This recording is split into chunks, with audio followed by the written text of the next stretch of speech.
Maps and Bags Lisbon. Hazırsanız başlıyoruz.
Sabahleyin Porto'dan otobüse Lizbon'a geldik. Öğle saatleri gibi Lizbon'a vardık. Tabii ilk iş olarak otele gittik, odamıza yerleştik, eşyalarımızdan kurtulduk ve ilk durak olarak buraya, o Lizbon'un en ikonik meydanına geldik.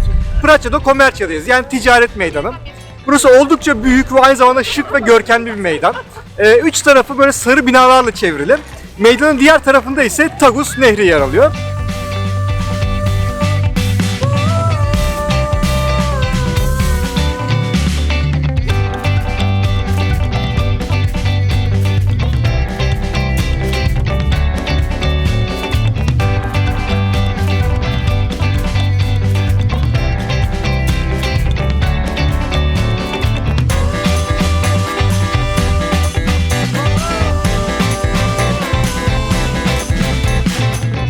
Meydanda bu sarı binalar dışında dikkat çeken iki şey daha var. Birincisi, meydanın ortasında eski Portekiz Kralı 1. Josef'in heykelini göreceksiniz.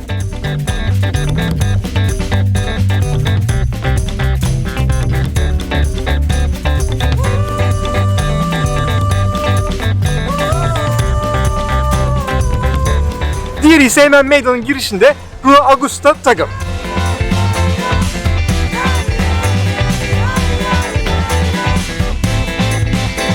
Şimdi biz turumuza buradan başlıyoruz ama muhtemelen günü de burada bitirmeyi hedefliyoruz. Amacımız gün batımında tekrar burada olmak. Çünkü Lizbon'da gün batımını izleyebileceğiniz en güzel yerlerden birisi burada, bu meydanın yanında, Tagus Nehri'nin kenarında.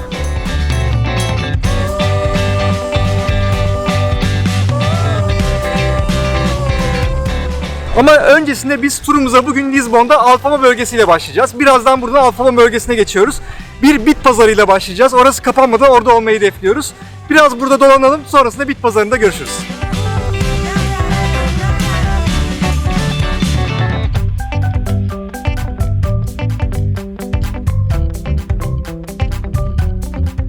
Praça do Comercio'nun hemen arkasında Rua Augusta Caddesi uzanıyor.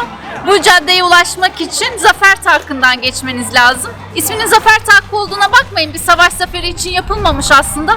1755 yılında Lizbon'u yerle bir eden deprem anısına yapılmış bir tak. Şimdi bu taktan geçeceğiz. Rua Augusta'yı keşfe çıkacağız. Burası trafiğe kapalı bir cadde. Mozaik kaplı geniş cadde üzerinde kafeler, restoranlar, dükkanlar, mağazalar, hediyelik eşyacılar, her şey bizi bekliyor. Hadi bakalım.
cadde gezeceğiz diye dansa kaptırmışız kendimizi.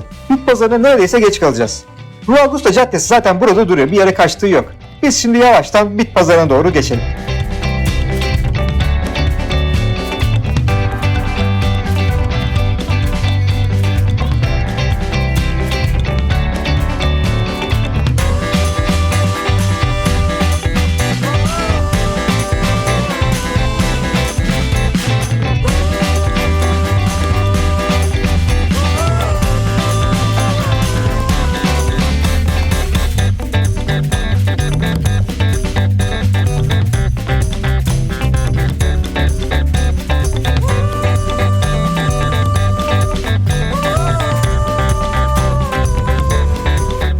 Peyra'da Ladra'dayız. Yani aslında direkt çevirisi hırsızlar pazarı gibi bir şey ama bildiğimiz bit pazarı.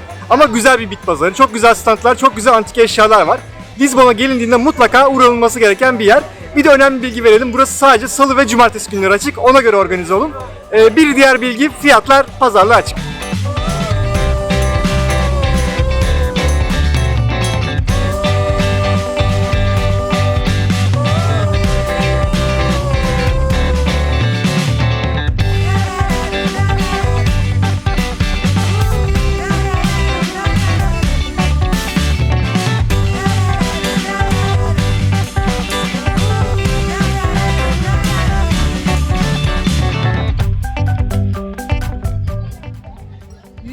Ceket satıyor ama kart geçiyormuş.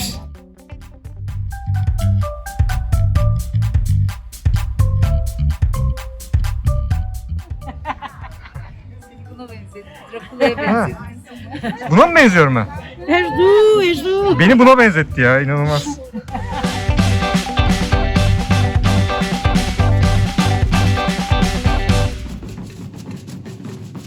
Bit pazarından sonra şimdiki durağımız Aziz Engrasya Kilisesi. Ama buraya giderken yolda bir sürprizle karşılaşıyoruz.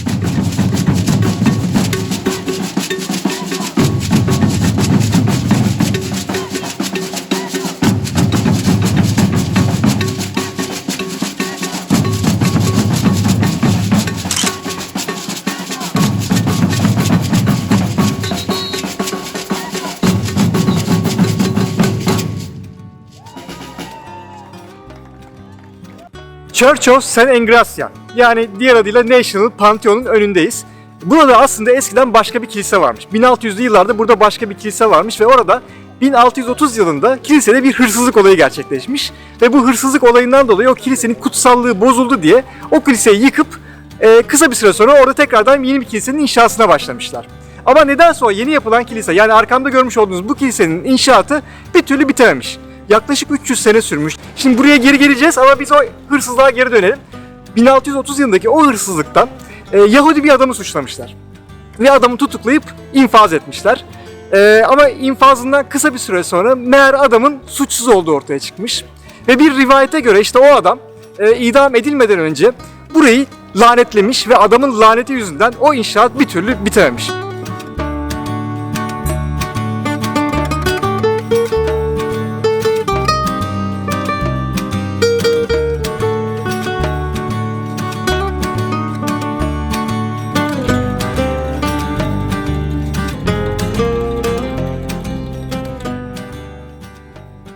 Şimdi ise São Vicente de Fora'dayız. İlk önce kilise kısmına bakalım, sonra manastır kısmına da geçeceğiz.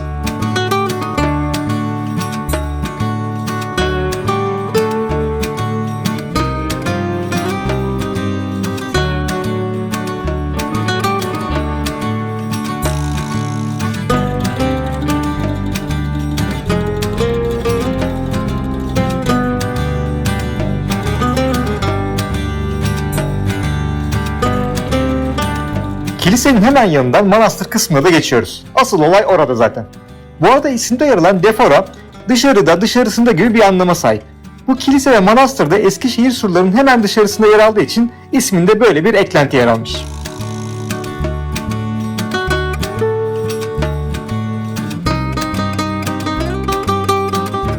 São Vicente de Fora Manastırı'nın önündeyiz. Bu manastırın tarihi çok eskilere dayanıyor. 1147 yılında 1. Portekiz Kralı Afonso tarafından şehrin Mağribilerden kurtarılmasında çok büyük bir rol oynayan Saint Vincent, Aziz Vincent adına yaptırılmış aslında. Sonrasında 1500'lü 1600 yıllarda manastır iyice genişletilmiş ve bugünkü haline ulaşmış. 5 euroluk bir giriş ücreti var ama verdiğiniz her sente değecek. Çünkü içerisinde 12. yüzyıldan kalmış sarnıçlar, 18. yüzyıldan kalmış çiniler, dönemin tüm Portekiz kardinal patriklerinin mezarları, kral mezarları ve son derece şahane bir deniz ve şehir manzarası sizi bekliyor olacak.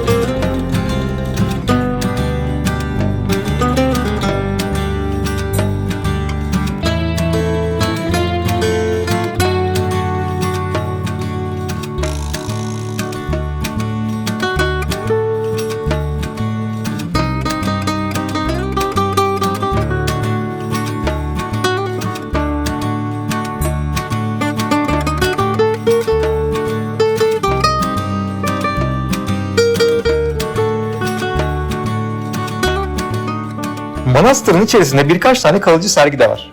Bunlardan birisi La Fontaine masallarının resmedildiği bu Çini panolar. Her biri ayrı bir masalı tasvir eden 40'a yakın Çini pano burada sizleri bekliyor. Masal dağarcığınızı ölçmek ve tazelemek için bu sergi birebir. Gezerken fark ettik biz bu masal dünyasından biraz uzak kalmışız.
Portekiz'de Miradouro kelimesini duyduğunuzda mutlaka oraya gidin bir bakın. Muhtemelen orada sizi çok güzel bir manzara bekliyor olacak. Biz zaten az önce Manastır'da çok güzel bir manzara gördük. Ama şimdi de bir manzara tepesine geldik. Miradouro de Santa Luisa. Önce buradayız. Buradan sonra yan tarafta başka bir manzara tepesi var. Oraya gideceğiz. Orası da Miradouro das Portas do Sol. Yani Güneşin Kapısı.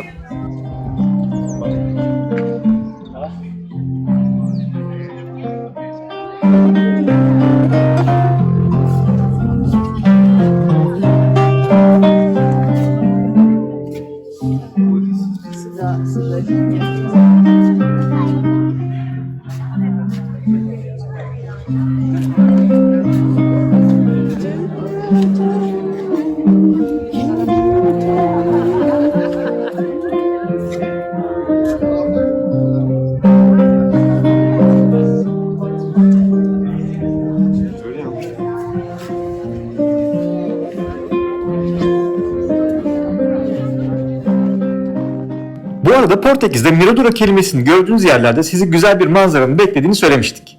Bu kelimeye biraz daha detaylı bakarsak aslında Mira ve Douro kelimelerinden oluştuğunu görüyoruz. Yani aslında altın bakış gibi bir anlamı var. Manzaralar da bunun hakkını veriyor zaten.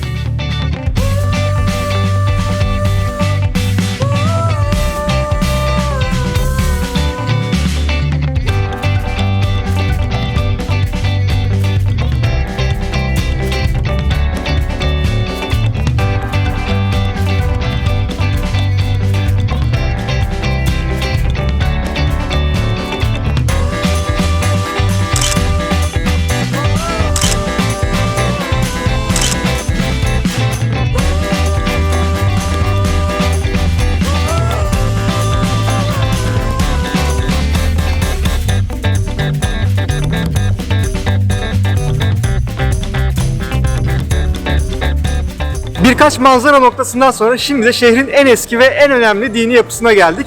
Lizbon Katedrali'ndeyiz. Burası da aynı Porto Katedrali gibi böyle bir kale görüntüsüne sahip ve şehir silüetinin en önemli unsurlarından birisi.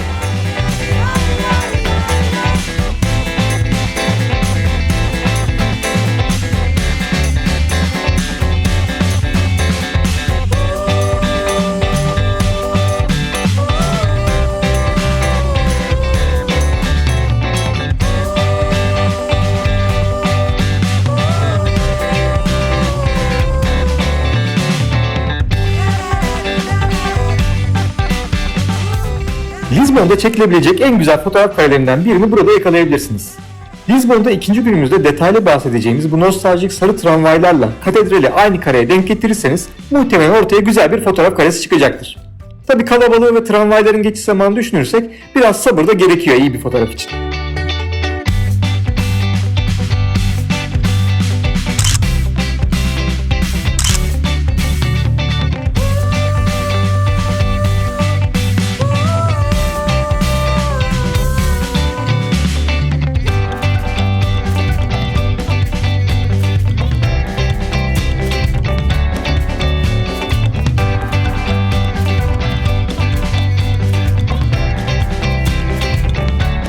Bir sonraki durağımız St. George Kalesi'ne geldiğimizde saat akşam 5 olmuştu. Gün batımında tekrar ticaret meydanında olmayı hedeflediğimiz için buraya girmiyoruz. Zaten bazı şeyler dışarıdan daha güzel, daha görkemli oluyor.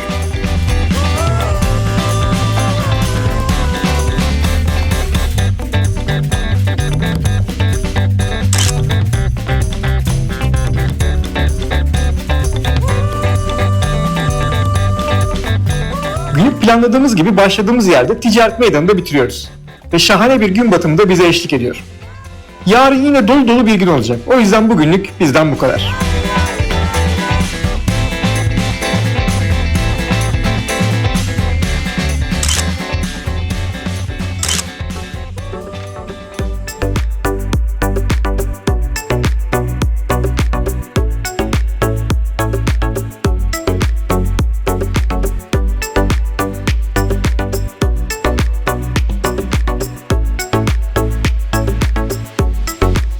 Lizbon'da ikinci güne başlıyoruz. 7. Eduardo Parkı'ndayız. Böyle güne fresh bir başlangıç yapalım istedik.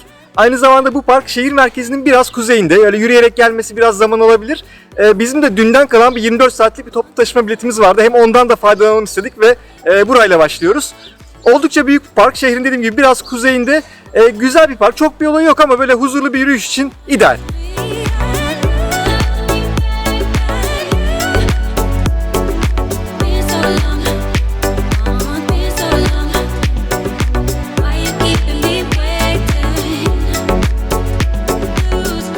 Bu arada bu parkın hemen aşağısında çok büyük bir meydan göreceksiniz. Böyle bir kavşak noktası.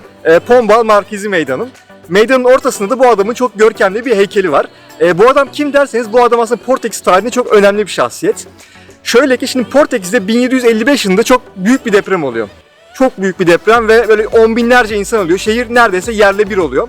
Ve işte bu adam o dönem devletin başında. Şehrin tekrardan yapılanmasında, şehrin aslında bir nevi tekrar oluşturulmasında büyük rol oynamış, öncülük etmiş. Dolayısıyla orada bu adamın heykelini görüyorsunuz. Adamın elinin altında bir aslan var. Bu gücün sembolü.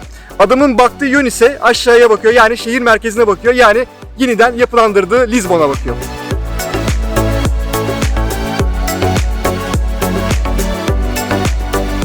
Evet, gelelim tramvaylara.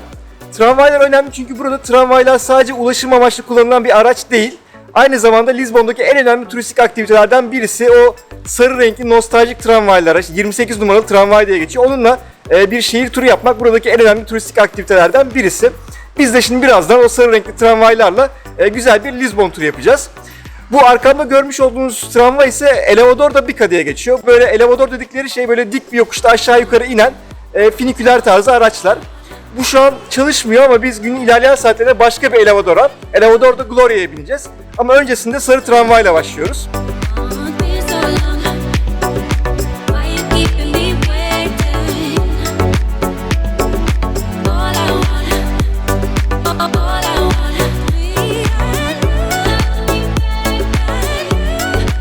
Şimdi sarı tramvay oldukça turistik bir aktivite bu arada ve dolayısıyla çok kalabalık oluyor. O yüzden iki tane tavsiyemiz olacak size. Birincisi, bu turu olabildiğince sabah saatlerinde yapmaya çalışın. O kalabalık oluşmadan çok daha rahat bir tramvay gezisi yapabilirsiniz. Bir diğer tavsiyemiz ise şu olacak. Tramvayda oturarak gitmek tabii daha konforlu olacak. O yüzden ilk durağından başlamanız önemli. Birçok kaynağa baktığınızda size zaten benzer bir şey söyleyecek.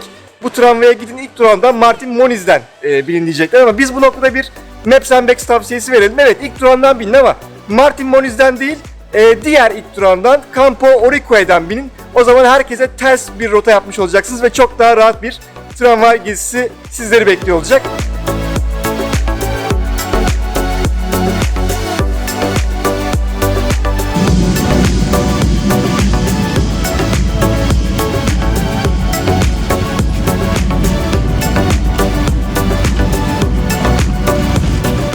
Lizbon'un olmazsa olmaz aktivitesi 28 numaralı tramvaya binmek, bir şehir turu yapmak. Tabii ki icabına baktık, tramvaydayız.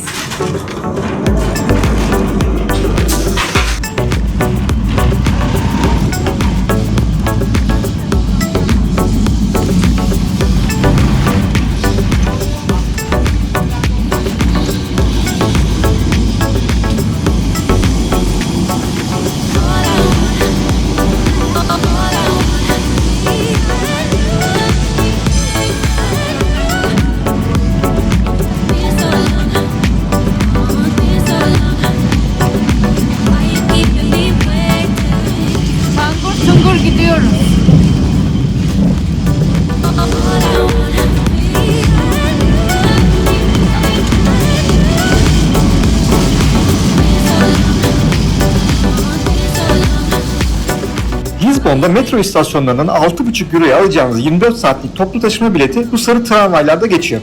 O biletle gün boyu sınırsız binebilirsiniz bu tramvaylara. Bileti tramvayda almak isterseniz ise her biniş için 3 euro ödemeniz gerekecek ki buna hiç gerek yok.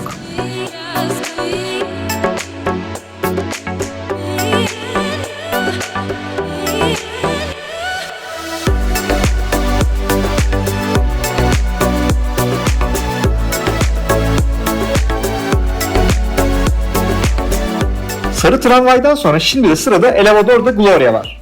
24 saatlik biletler bu araçta da geçerli. Yaklaşık 300 metrelik bir yokuşta alt ve üst mahalleler arası yolcu taşıyan bir araç bu Elevador da Gloria. Selen bu araçta inmeyi tercih etti. Ben ise grafitilerle dolu bu dik sokaktan yürüyerek iniyorum. Ne de olsa yokuş aşağı.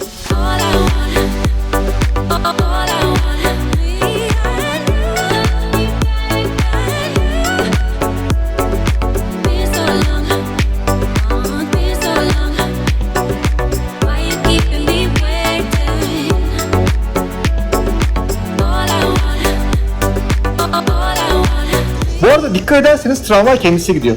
Adam şu an sosyal medyada takılmakta.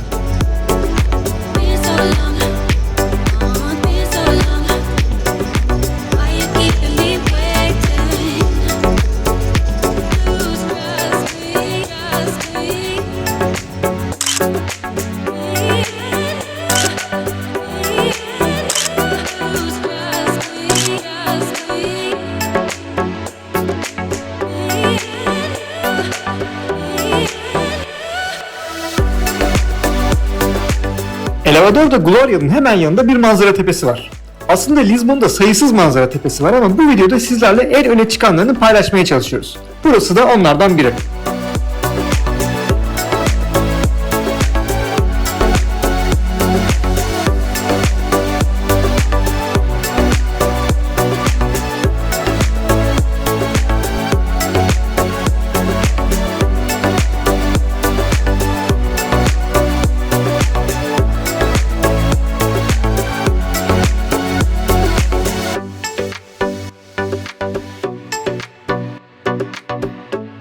Rua Agosta'da etrafınıza bakınırken gözünüze mutlaka çarpacak olan caddenin iki paralelinde olan Santa Justa asansörü.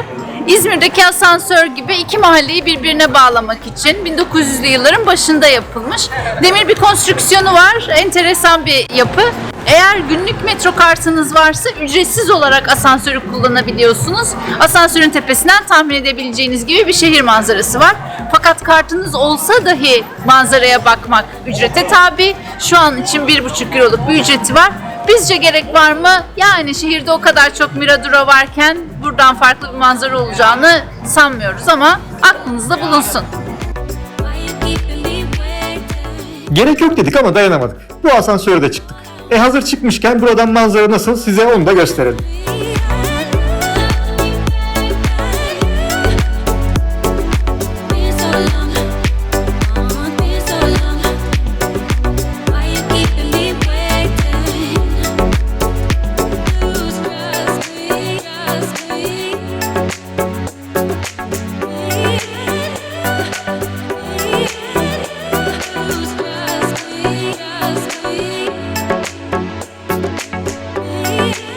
Bizi takip edenler kapalı yemek pazarlarını ne kadar sevdiğimizi biliyorlar zaten. Şu an beklentilerimiz çok yüksek. Çünkü Lizbon'da Time Out Market'tayız. Kendilerini dünyanın en iyi yemek pazarı olarak lanse ediyorlar. Biz de kendimizi buraya attık öğle yemeği için. Bakalım içeride neler var.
Karnımız da doyduğuna göre Lizbon turumuza kaldığımız yerden devam edebiliriz.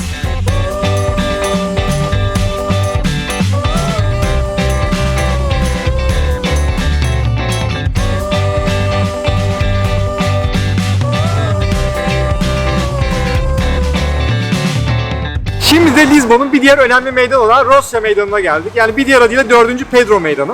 Bu 4. Pedro da yine Portekiz tarihinde çok önemli bir şahsiyet. Hatta enteresan da bir hikayesi var. Kendisi hem Brezilya kralıymış hem de sonrasında Portekiz kralı olmuş. Daha da enteresan aslında Brezilya'daki adı 1. Pedro olarak geçiyor ama Portekiz'de 4. Pedro. Çünkü burada Portekiz'de kendisinden daha önce 3 tane daha Pedro varmış. Ama Brezilya İmparatorluğu'ndaki ilk Pedro bu adam, hatta ilk adam bu adam. Çünkü Brezilya İmparatorluğu'nu kuran kişi de ve ilk imparator da bu 1. Pedro. Veya Portekiz'deki adıyla 4. Pedro. Meydanda zaten 4. Pedro'nun heykeli de sizleri bekliyor olacak.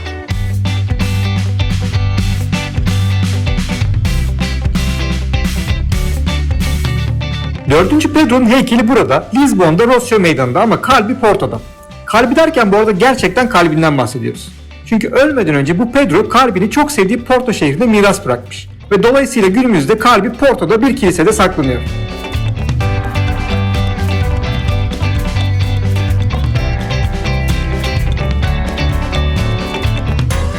Hazır Rosya Meydanı'ndayken buranın az ilerisindeki Ginginha dükkanına da gidip Portekiz'in meşhur vişne likörünün de tadına bir bakıyoruz tabii ki.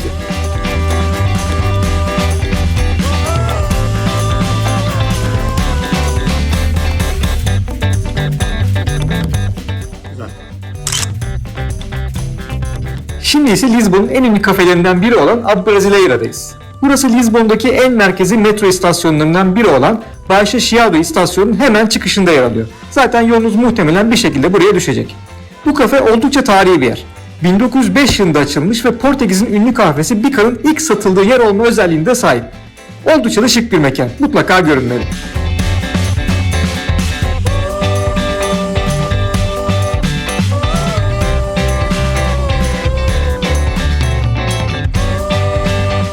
Lizbon'da ikinci günün ikinci yarısındayız ve şimdi sırada birkaç tane kilise var. İlk olarak Carmel Convent ile başlıyoruz. Aslında burası şu an bir kilise değil, 15. yüzyılda kilise olarak yapılmış ama 1755 depreminde büyük bir hasar almış. Günümüzde müze olarak kullanılmakta. Bizim ilgimizi çekmediği için içine girmedik ama hemen yanındaki bu sevimli meydan için bile buraya gelinebilir.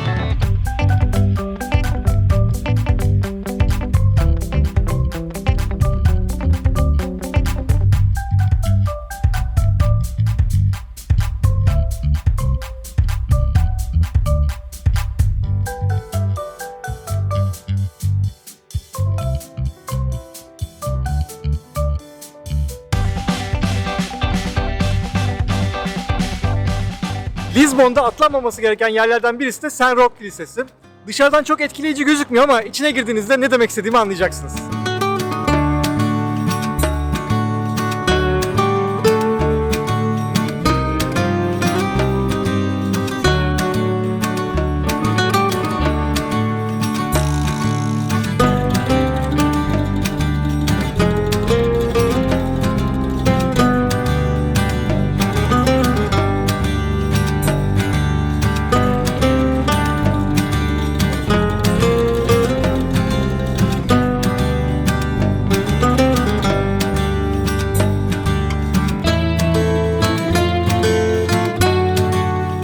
Şimdi ise St. Dominic Kilisesi'ndeyiz. Burası da aynı St. Roque Kilisesi gibi dışarıdan çok etkileyici durmasa da içinin mutlaka görülmesi gerektiğini düşündüğümüz yerlerden birisi.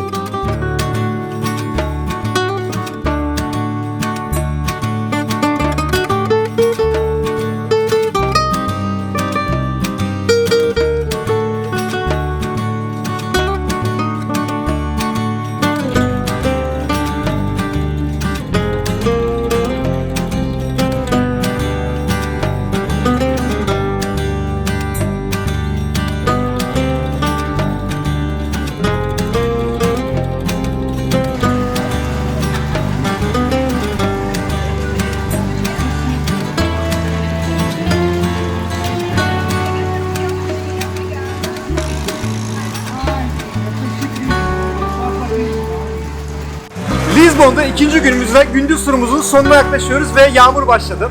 Ama hiç problem değil, zaten son noktamızdayız. Eğer bu yağmur böyle 2-3 saat önce başlasaydı bugün büyük taklaya gelebilirdik. Bu da bir Maps and Bags şansı olsa gerek. Şu an Kayısı Sodre bölgesindeyiz ve görebileceğiniz üzere pembe bir caddenin üzerindeyiz. Aslında bu bölge eskiden işte bu Lizbon'a yanaşan gemilerde inen o gemicilerin işte uğradığı, böyle takıldığı, bira içtiği, hayat kadınlarıyla birlikte olduğu bir bölgeymiş. Sonrasında belediye burayı dönüştürüp böyle bu caddeyi pembeye boyamış ve turizme kazandırmış. Aslında Instagram'a kazandırmış demek daha doğru olur. Çünkü şu an yağmur olmasa burada bir fotoğraf çektirme kuyruğu olacaktı. Herkes bu çift kadar şanslı olmayabilir. Özellikle pembe caddenin üzerindeki sarı köprü ve arkasındaki mavi binayı aynı kadraja alırsanız oldukça renkli güzel bir fotoğraf yakalayabilirsiniz. Yağmuru otelimizde dinlenerek geçirdikten sonra şimdi de Lizbon gecelerine akmak için tekrar dışarı çıkıyoruz. Rotamız tabii ki Bairro Alto mahallesi olacak ama öncesinde bu pembe caddenin yağmursuz haline de bir bakalım istiyoruz. Tahmin ettiğimiz gibi yağmur dinmiş ve insanlar buradaki mekanları doldurmaya başlamış bile.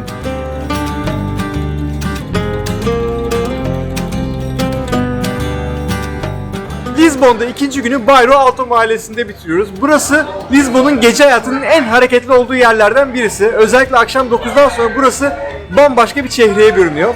Biz önce bir yemek yiyeceğiz, sonrasında bu bölgeyi biraz keşfetmeyi planlıyoruz.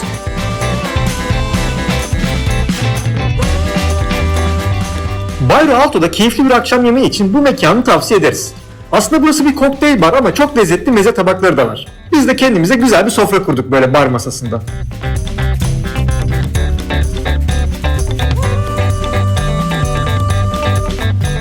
Bu barman kardeşimiz de hem çok sempatik hem de bir o kadar yetenekli.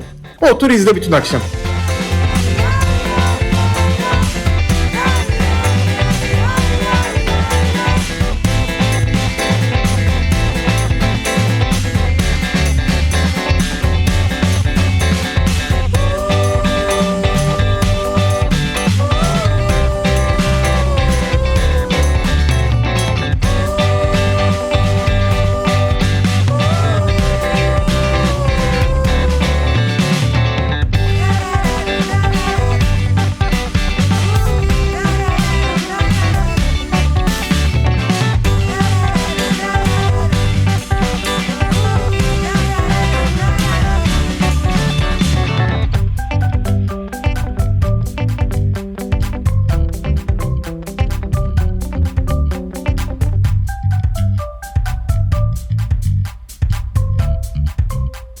Bairro Alto'da geceler bayağı uzun gibi. Biz sizi çok tutmayalım. Yarın Maps and Bags Lisbon 3. günde görüşmek üzere.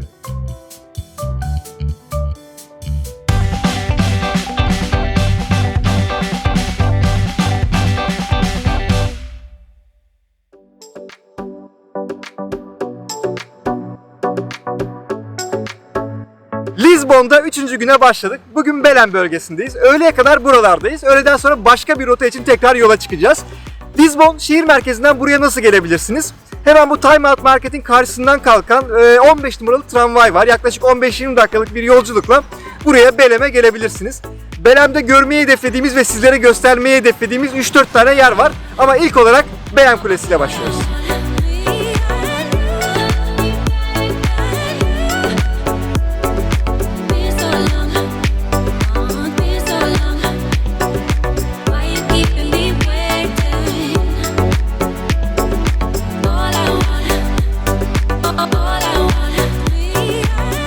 Şu an Belém Kulesi'nin önündeyiz. Burası yaklaşık 30 metre yüksekliğinde 4 katlı bir kule. 1500'lü yıllarda Portekiz Kralı 1. Manuel tarafından bir kale olarak yaptırılmış. Hemen nehrin kenarında yer alıyor. Sonraki yıllarda deniz feneri, hapishane, gümrük kontrol noktası gibi başka amaçlar için de kullanılmış burası. Günümüzde ise Lizbon'un en önemli turistik ikonlarından birisi. Belém Kulesi'ndeyiz.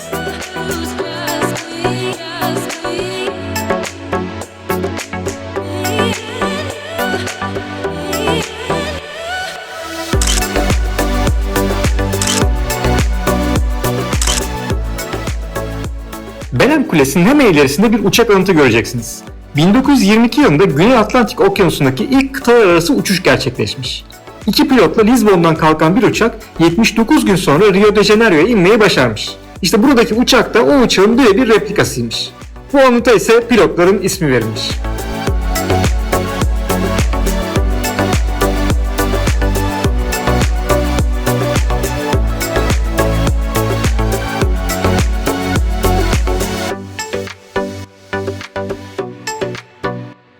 Evet, şimdi de Belém'de Keşifler Anıtı'nın önündeyiz. Tabii Portekiz coğrafi keşifler anlamında çok önemli bir ülke. Birçok önemli coğrafi keşfin aslında başladığı yer burası. Dolayısıyla böyle bir anıtın da herhalde yapılması gereken en doğru yer, en güzel yer burası olurdu. Anıtın üzerinde birçok heykel göreceksiniz. Birçok kaşifin ve bu keşiflerde destek olmuş, emeği geçmiş diyelim birçok insanın heykeli bu anıtta yer alıyor. Tahmin edebileceğiniz üzere tabii ki Vasco da Gama ve Magellan da kendisinde bu anıtta yer bulmuşlar. En öndeki abimiz ise Prens Henry. Aslında Henry the Navigator olarak geçiyor. Eski bir Portekiz prensi. Bu adam aslında zamanında hiçbir keşfe katılmamış ama keşifleri çok desteklemiş. Finansal anlamda da çok desteklemiş ve kendisine bu anıtta en önde yer bulmuş. Zaten bu anıtta 1960 yılında Prens Henry'nin 500. ölüm yıl dönümü anısına yapılmış bir anıt. Vasco da Gama ise hemen Prens Henry'nin arkasında 3. sırada yer alıyor.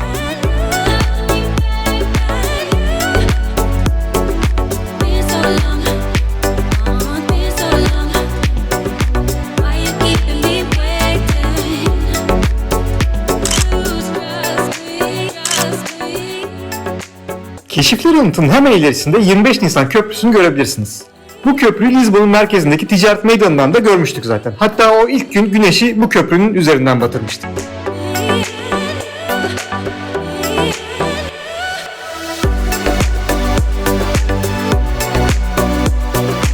Köprünün ucunda karşı tarafta ise dev bir İsa heykeli yer alıyor.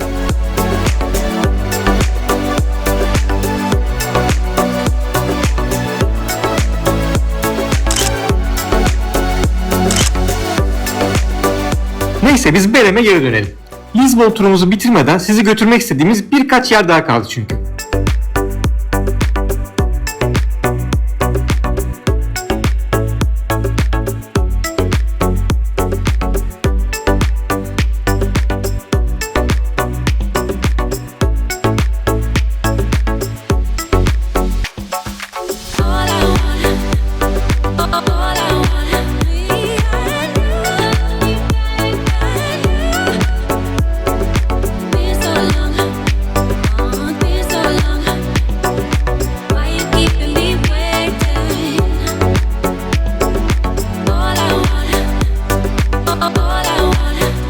Artık Lizbon turumuzun gerçekten sonlarına yaklaşıyoruz. Turumuzu tatlı bitirelim deyip bakın nereye gidiyoruz.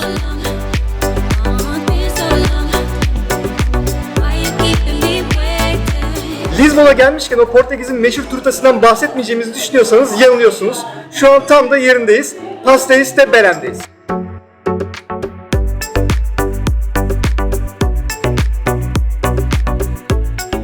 Belém turtası Portekiz'in en ünlü lezzetlerinden biri ve bu pastane de bu tatlının çıkış yeri. Tarifi gizli tutulan bu tatlı ilk olarak 18. yüzyılda az önce görüntülerini gösterdiğimiz ve bu pastanenin hemen yanında yer alan manastırdaki rahibeler tarafından topluluğa ek gelir getirmesi için yapılmaya başlanmış. Günümüzde ise Portekiz'in en meşhur pastanesi haline gelmiş.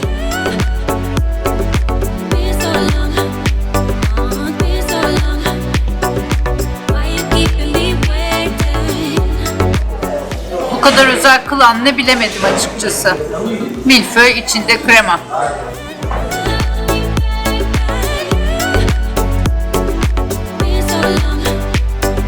Çok bir olay yok dedik ama tüm masayı da silip süpürdük maşallah. İyi yedik, doğruya doğru.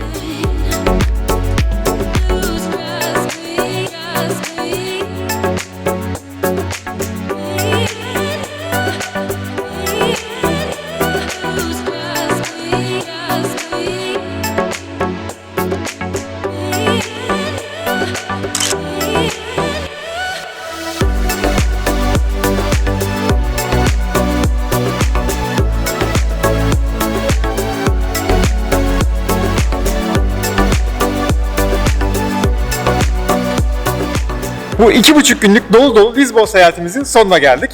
Buraya Porto'dan gelmiştik hatırlarsanız. Vallahi ne yalan söyleyelim, bizim kalbimiz Porto'da kaldı. Kral Pedro'nun kalbi de Porto'da kalmış. Neden öyle olduğunu sanırım anlıyoruz. O yüzden henüz izlemediyseniz Porto videomuzu da mutlaka izleyin. Umarız bu video sizler için güzel bir Lizbon rehberi olmuştur. Bir sonraki seyahatte, bir sonraki keşifte görüşmek üzere. Görüşmek üzere.